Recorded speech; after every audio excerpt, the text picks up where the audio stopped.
Hey there, guys. Alright, today we are back with some more of the Great War. This time we're on to week 17. The Enemy Within, the German Army's Power Play. I have no idea what this is referencing, so I'm gonna learn something this week. Before we dive into the video, though, make sure you go and check out the links below in the description box. Would love it if you join the Discord. Now, go ahead and just dive right in. 3 months ago, the nations of Europe went to war, confident that theirs would be the winning side, and the war would be over. Well, I mean, why else would you go to war?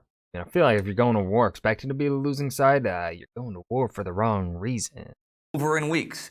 Now that the reality of a long war has sunk in, we see something new. Division, confusion, and hatred in the command structures of the armies themselves, where once they had been basically unified. This division and Unless you're the Austro-Hungarians, who have no unification whatsoever in their military structural command, and are just completely incompetent. This is an Austro-Hungarian hate page. It's letting you know now. Confusion would lead inevitably to the needless deaths of tens of thousands of men.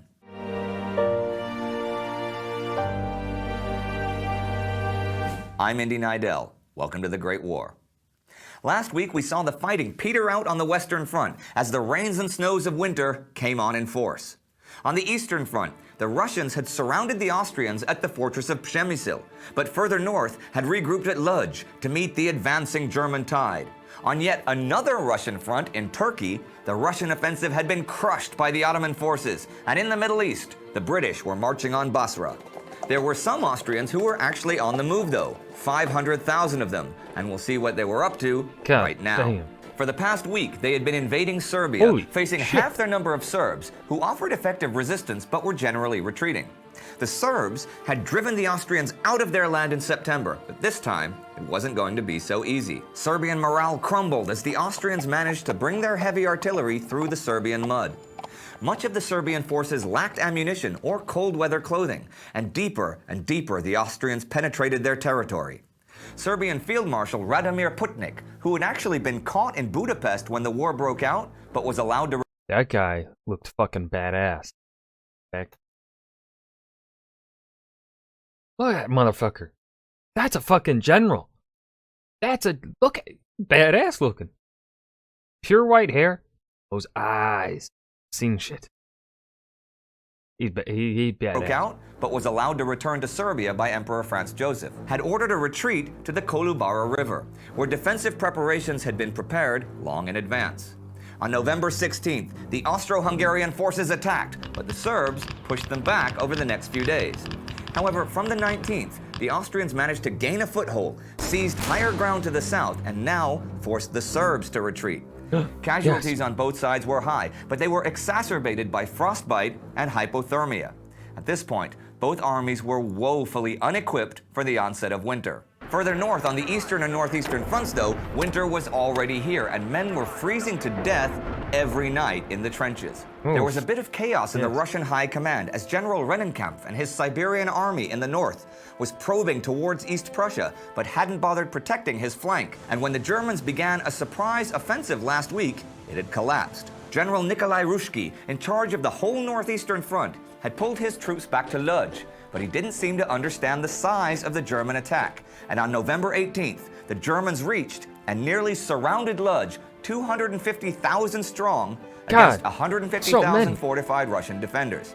But when a Russian retreat was ordered, it was countermanded by the Grand Duke Nicholas himself, the Tsar's uncle, commander-in-chief of all the Russian forces. Now, German General Ludendorff had attacked in order to preempt the Russian invasion of Germany. And this preemption was successful, as the Russians now had to divert tens of thousands of troops from the invasion forces to save Lodz and Warsaw. They did more than that, though, and in just a few days had almost miraculously assembled around 500,000 men to fight the Germans, and Ludendorff was now overstretched.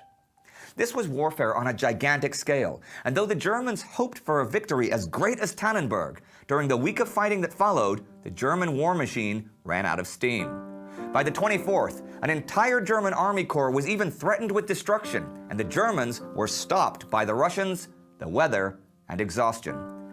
Ludendorff had failed to take Lodz or reach Warsaw, though a Russian invasion of Germany was now plainly not going to happen in the foreseeable future. The Russians had suffered nearly 100,000 casualties, The Germans less than half of that. But once again, the Russian advantage in men had overcome the German advantage in technology. A side result of the Battle of Lodz was that Ludendorff's superior von Hindenburg was promoted to field marshal. Now this sounds great for Hindenburg, but I think we really need to look at what was going on in the German high command now that it was obvious to all there would be no quick, glorious victory. So here are the machinations in progress. On November 18th, the German Chief of Staff Falkenhayn, the commander-in-chief of the German forces, told Chancellor Bethmann Hollweg that the war could not be won because the Allies have too many resources. He presented his plan for closing down the Eastern Front so that they could win in the West against the British, who Falkenhayn believed were Germany's arch-enemy, and who he believed were fighting the war only for mercantile profits. Bethmann Hollweg was shocked, for he could conceive no end to the war that did not cripple Russia, since he believed Russia's interests were directly the opposite of German ones. He was also really worried about Austrian Chief of Staff Konrad von Hötzendorf, who said flat out that without fresh German troops, Austria might collapse, leaving Germany to fight the For once, the incompetent Austro-Hungarian general would be correct, because the Austro-Hungarian military is so fucking shit and incompetent. Yes, without the Germans, they would collapse. whole Eastern Front alone. So he travels to see Ludendorff in the east, and Ludendorff thinks that, far from closing down the Eastern Front, it's actually Russia who can be beaten with more troops. It's also no secret that Ludendorff hates Falkenhayn. So Bethmann Hollweg goes back to Berlin and starts talking up the idea of firing Falkenhayn as chief of staff and replacing him with Ludendorff. Now, at around this time, Kaiser Wilhelm was pissed off that nobody ever consulted him about the war, and even said at one point, quote, "If they are under the impression in Germany that I am leading the army, then they are very, very much mistaken." End quote. But Wilhelm did have one very important power: to appoint or dismiss the chief of staff. But the Kaiser says no to the idea of Ludendorff as chief of staff because he doesn't trust him, and even goes so far as calling him a dubious character. So in response, Admiral Tirpitz and former Chancellor Prince Bülow start talking about maybe having the Kaiser declared insane so that Hindenburg would be the de facto administrator and Ludendorff and he could have their way and get more troops in the east. Really, this is what was going on. That's some fucking scheming, dude. 5 months earlier, the German High Command went to war enthusiastically. Now, they were all taking sides against each other, trying to wrap it up. But they weren't unique. We've seen British commanders who wouldn't work with the French ones who wouldn't support the Belgians, and all sorts of chaos and infighting in both the Russian and Austrian commands. It would only get worse as the winter wore on. The winter was indeed wearing on in the Western Front, which at this point was pretty much totally congealed in lines of trenches stretching from Switzerland all the way up to the sea. You know, when you look at that line, it's really easy to see how the geography kind of dictated the war plans throughout the war. The general idea both sides had for any major operation was an artillery bombardment followed up by infantry assaults, and then the cavalry following that up and breaking into open country. However, most of the Western Front was totally unsuitable for such a procedure. South of Verdun, for example, the front was totally inactive for 4 whole years, from September 1914 to September 1918. Too easy to defend, too hard to attack. Further north, it's no coincidence. That must have been a cozy spot to be stationed, though. Like, if there's no fighting going on there, like, I mean, maybe that's the preferred spot. That the trench lines followed the local railways. The Germans had taken and held the Metz-Lille line, while the French held the Nancy-Paris-Arras line. This line was closer to the front, and according to historian John Keegan at least, explains why the French were better able to deliver reserves in the nick of time and win battle after battle. So here we are at the end of the week. The Russians and the Germans fighting a titanic battle, the Austrians pushing the Serbs back at Kolubara, and other Austrians still under siege in Przemyśl. The Western Front was quiet, although quiet meant men being killed every day, as the First Battle of Ypres would not officially end for another couple of days. Imagine being in charge of one of these armies, millions of men under your command. Sure, you went to military school years ago and maybe commanded forces in your nation's imperial possessions, but think what it must have been like to suddenly be confronted with the reality of 20th century war.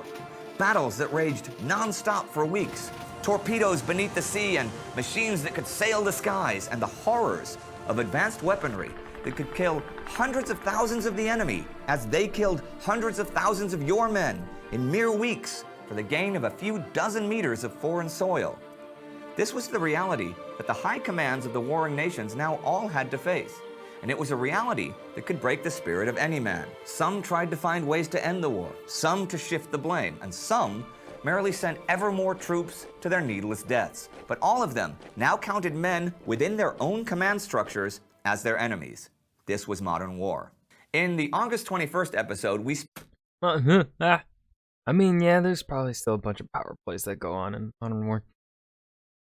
You definitely see that also in World War II among the Allies, with especially, I think, happens quite a bit in the United States. Lots of generals being replaced and stuff for various reasons. Some, of course, being replaced because of incompetency, not providing results, and some kind of being removed for political reasons.